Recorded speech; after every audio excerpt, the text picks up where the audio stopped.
Nedmontera polisen. Så lyder en välbehövligt klickvänlig rubrik i den skånska lokaltidningen Sydsvenskan.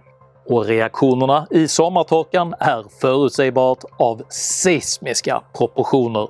Jag heter Henrik Jönsson och jag är en oberoende libertariansk entreprenör och samhällsdebattör.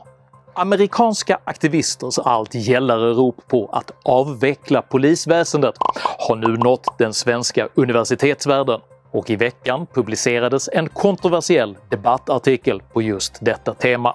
Varför säger man sig vilja avskaffa polisen? Vad händer egentligen på våra universitet? Och vad säger reaktionerna om vår samtid? Dessa frågor tar jag upp i veckans video. Jag löneslavar inte för någon pösig tankesmedja, uppbär inget mediestöd som en olönsam tidning och parasiterar inte på skattepengar som public service. Den enda anledningen till att jag kan göra en ny aktuell video varenda vecka beror på att så många av er som tittar helt frivilligt stöttar mig via något av betalningssätten här ute till vänster.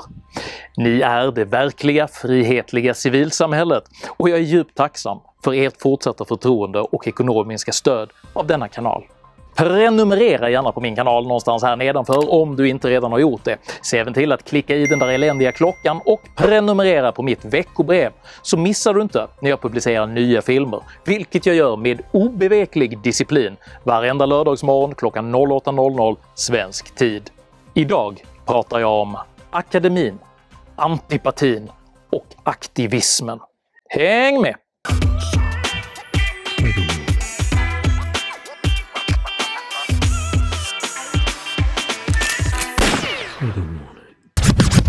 Fuck the police coming straight from the underground, så skaldade supergruppen NWA 1988 med Comptons brutala verklighet pulserande i ådrorna. Från den inte fullt lika brutala verkligheten på den rättssociologiska institutionen vid Lunds universitet kommer så 32 år senare en motsvarande appell. Det är filosofie-doktor och biträdande lektor Ida Nafstad som tillsammans med folkrättsforskaren Amin Parsa påtagligt låtit sig inspireras av amerikansk aktivism. I svallvågorna runt fenomenet Black Lives Matter har allt högljuddare krav ställts på att helt avveckla en polisrörelse som man i USA uppfattar som rasistisk. They're now chanting defund the police. Och det är denna hållning som artikelförfattarna nu har importerat till Sverige. Även rapgruppen NWA inspirerade på sin tid svenskar att importera amerikanska kulturuttryck. Men oavsett den lokala entusiasmen har det alltid varit svårt att se detta annat än i skrattspegel när de väl placeras i en svensk kontext.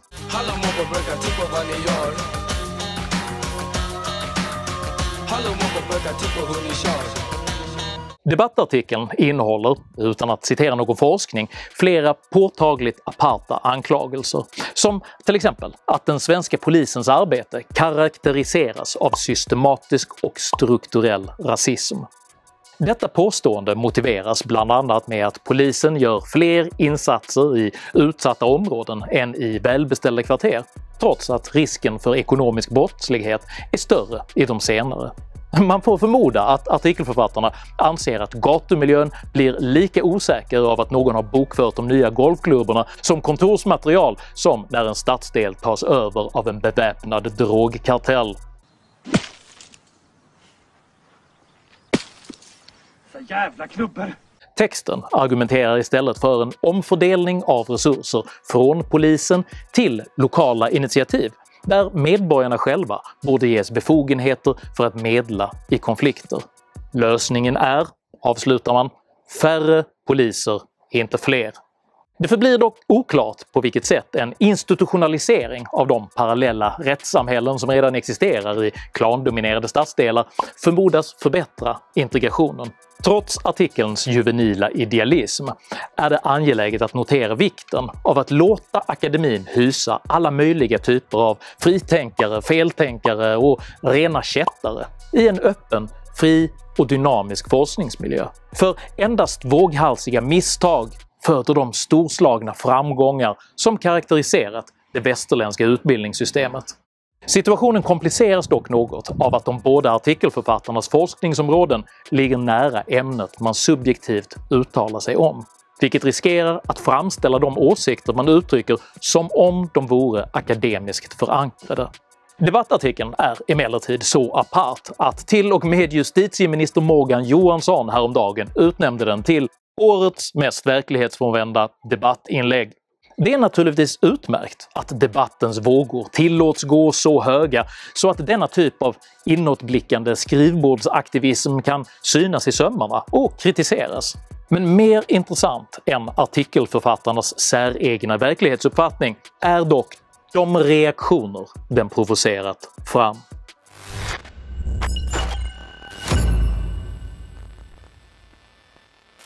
Polischef Erik Nord i Göteborg uttryckte på Twitter kritik mot de åsikter som artikelförfattarna framförde.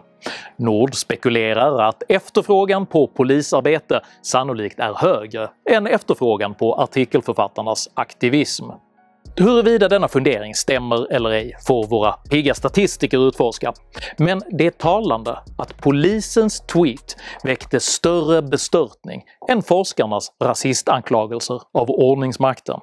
Debattören och författaren Myra Åbäck Öhman tolkade polisens tweet som en reproduktion av en nazistisk konspirationsteori.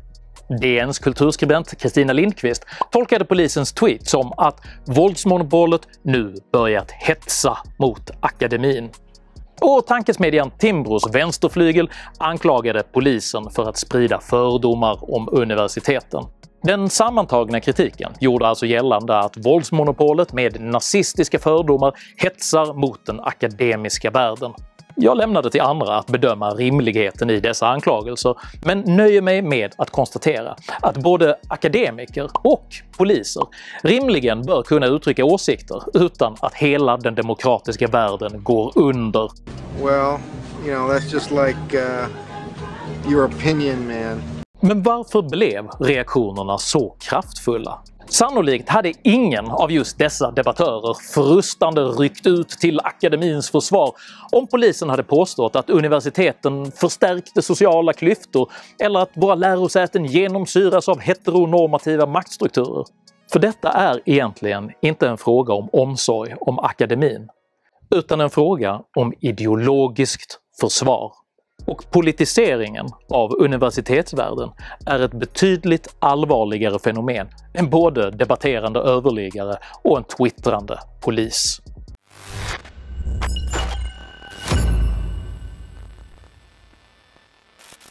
Den akademiska metoden är kollegial.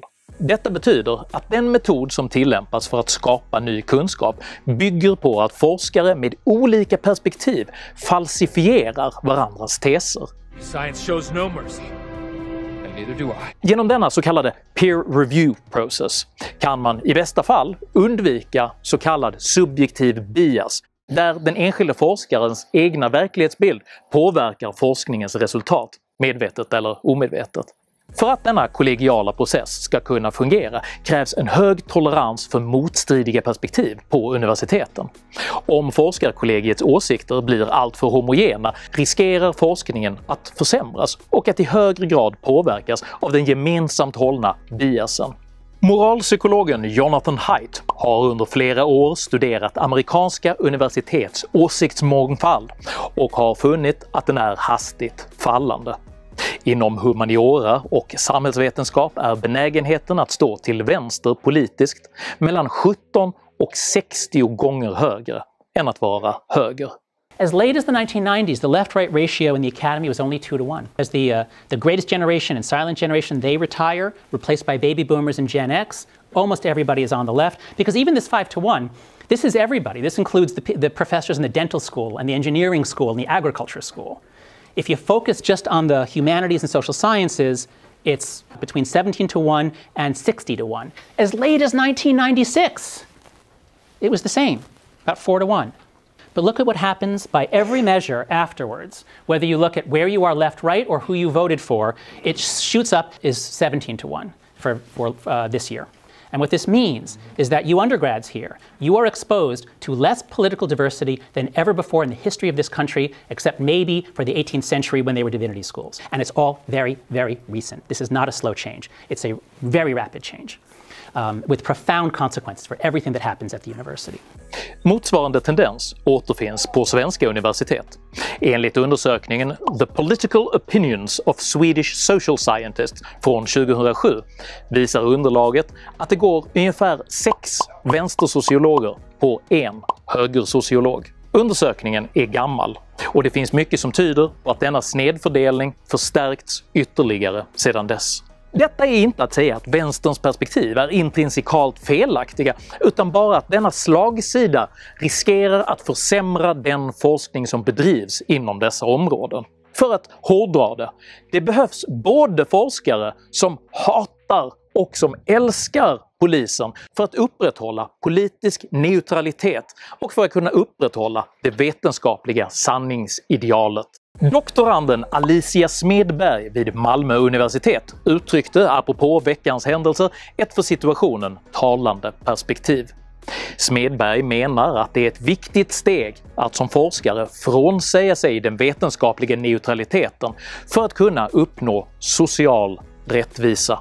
Ur historiskt perspektiv kan forskningsambitionerna sanningssökande respektive samhällsförändring representeras av 2 olika filosofiska skolor. Akademins sanningsideal sammanfattas av John Stuart Mill i essän On Liberty från 1859.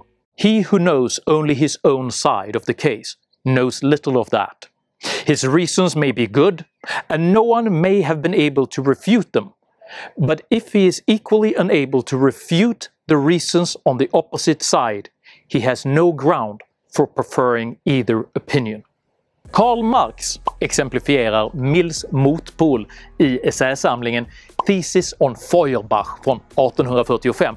Marx håller påverkan högre än sökandet efter sanning. The philosophers have only interpreted the world in various ways. The point is to change it. Ytterst kan denna konflikt uttryckas med frågan: vill vi ha ett universitet som strävar efter sanning, eller vill vi ha ett universitet som försöker påverka samhället i en specifik riktning?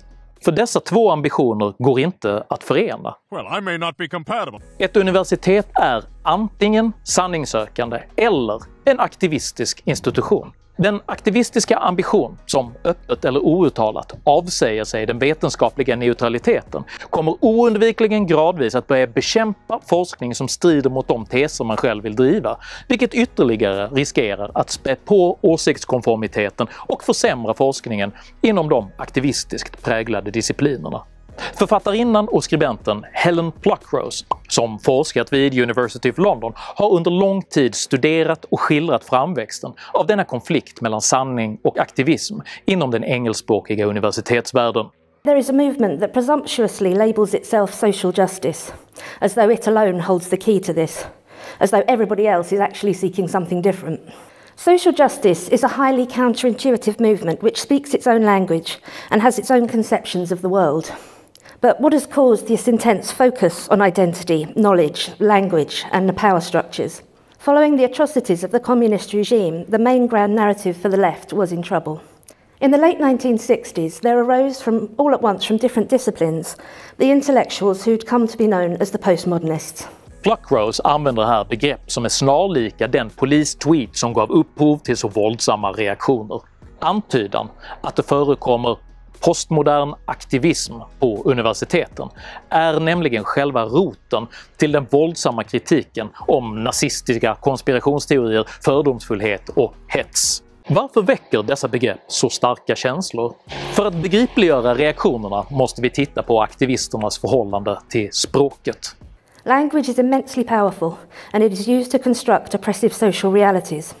Therefore, it must be regarded with suspicion and scrutinized to find the discourses of power.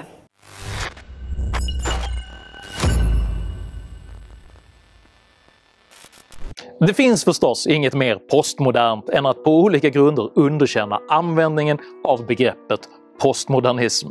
There is no way of obtaining objective truth. Everything is culturally constructed. Society is dominated by systems of power and privilege that people just accept as common sense. The categories that we use to understand things like fact and fiction, reason and emotion, science and art, and male and female are false. The intention of the speaker is no more authoritative than the interpretation of the hearer. The idea of the autonomous individual is a myth. The idea of a universal human nature is also a myth. It is constructed by what powerful forces deem to be the right way to be. Therefore it is white, western, masculine and heterosexual. Redan 1989 beskrev intersektionalitetsstudiernas upphovskvinna Kimberly Crenshaw sin forskning som kontemporär politik kopplad till postmodern teoribildning. Ord har makt, och språket är inte bara ett redskap för kommunikation. För att äga beskrivningar och begrepp är även ett nödvändigt fundament för tanken själv. Den brittiska författaren och journalisten George Orwell utvecklade detta tema i politisk kontext först genom essän Politics and the English Language från 1946 och sedan i skönlitterär form i Dystopin 1984, där han skriver: "Förstår du inte att hela syftet med nyspråk är att begränsa tankeförmågan?